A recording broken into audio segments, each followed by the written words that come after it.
Tanzania, ndugu wananchi, vyombo vya habari,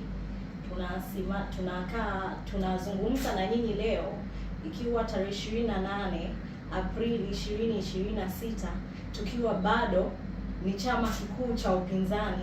Kwa uwezo wa Mwenyezi Mungu na kwa maombi yenu bado tupo imara.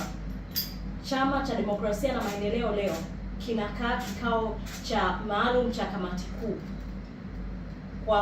kwa ajenda 4 mahususi. Ajenda ya kwanza itakuwa ni kuzungumzia taarifa ya utendaji na mali za chama.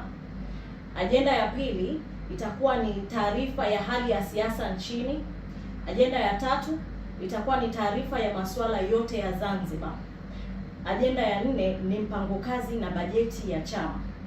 Sasa ndugu wananchi, wategemee nini kutoka kwenye kikao hiki cha kamati kuu?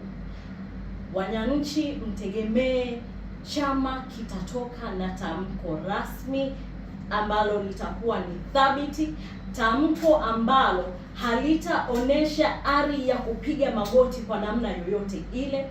Chama kina viongozi ambao wanajitambua, wanaelewa na wataenda kuzungumzia masuala yote ambayo yametokea kuanzia 29 Oktoba. Yale yaliyotokea tarehe 29 Oktoba, baada ya Oktoba na mpaka dakika hii, basi nchi iko wapi, na tutatoa mwelekeo wa nini kifanyike. Na chama pia kitazungumza kuhusu ari ya mwenyekiti Tundu Antipas Lissu, lakini pia chama kitahamasisha na kitaendelea kumdai mwenyekiti wake kwa nguvu zake zote. Kwa hiyo hayo ndio mambo ambayo kamati kuu ya chama itakaa na kuzungumzia leo na kesho, na baada ya hapo